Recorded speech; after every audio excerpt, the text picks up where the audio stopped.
Hello everyone, आज हम discuss करने वाले हैं अगर आप दिल्ली यूनिवर्सिटीज़ में कोर्स बी.वॉक बैंकिंग ऑपरेशन में एडमिशन लेना चाहते हैं तो क्या एलिजिबिलिटी क्राइटेरिया है, कौन कौन से सब्जेक्ट्स आपको चूज़ करने हैं एडमिशन्स के लिए, ये हम इस वीडियो में डिस्कस करने वाले हैं। तो चलिए एक एक करके जो है हम इसमें चेक करते हैं।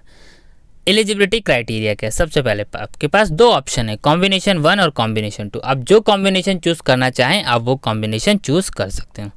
अब ध्यान रखना है आपको, सबसे पहले तो एक लैंग्वेज लेनी है लिस्ट ए से, उसके बाद दो सब्जेक्ट्स आपको लेने हैं लिस्ट बी से। अब लिस्ट ए और ये B1 B2 अभी है क्या, ये मैं आपको बताना। तो दो सब्जेक्ट्स आपको लिस्ट B1 से लेने और एक सब्जेक्ट्स आपको या तो लिस्ट B1 से ले लीजिए या फिर लिस्ट B2 से ले लीजिए। अब इसका क्या मतलब है, ये B1 B2 लिस्ट ए में सारी लैंग्वेज है जो कि सेक्शन 1A और 1B में है। B1 और B2 में जो है आपके डोमेन पेपर हैं जो कि आपके सब्जेक्ट्स के पेपर हैं। पर ये ध्यान रखना है B1 से आपको दो सब्जेक्ट चूज़ करने ही पड़ेंगे। अगर आपने B1 से एक चूज़ किया और B2 से दो चूज़ कर लिए तब भी आपका फॉर्म कैंसिल हो जाएगा।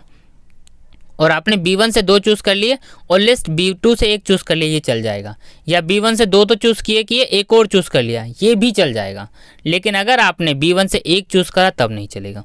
अब ये सब्जेक्ट कौन से चूज़ करने हैं आपको? क्या कोई भी चूज़ कर सकते हैं? नहीं, ये सब्जेक्ट्स आपको वही चूज़ करने हैं जो आपने क्लास 12th में पढ़े हैं। यही प्रोस्पेक्टस में मेंशन है। आइए मैं आपको सारी चीज़ें प्रोस्पेक्टस में बताने वाला हूँ और आपको डाउनलोड कैसे करना है ये भी मैं आपको बता।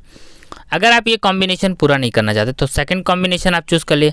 एक लैंग्वेज चूज़ लेनी है आपको लिस्ट ए से, एक सब्जेक्ट्स आपको कोई भी लिस्ट B1 से या फिर लिस्ट B2 से, और जर्नल टेस्ट दे दीजिए। यानी यहाँ आपको 3 पेपर देने हैं। तो इस कॉम्बिनेशन में आपको 3 पेपर देने हैं और अगर आप जो है कॉम्बिनेशन 1 चूज़ करते हैं तो आपको 4 पेपर देने पड़ेंगे। तो ये एलिजिबिलिटी क्राइटेरिया है। चलिए मैं आपको लिस्ट B1 B2 पहले वो दिखा दूँ ताकि आपको पता चल जाए। ये लिस्ट A B1, अब ये रही लिस्ट ए। आपको एक लैंग्वेज चूज़ करनी है, ध्यान रखना है, और वही लैंग्वेज चूज़ करनी है जो आपके पास क्लास 12th में थी।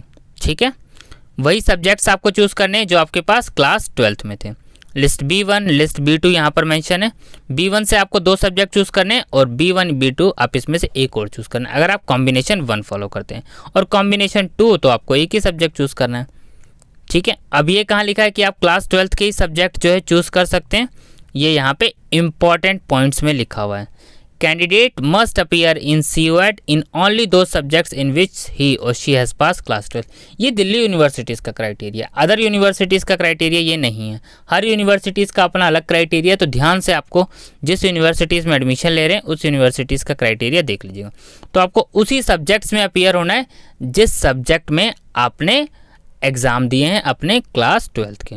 इस प्रोस्पेक्टस को आप जो है DU की साइट से डाउनलोड कर सकते हैं और आप जो है हमारे टेलीग्राम पेज से भी डाउनलोड कर सकते हैं।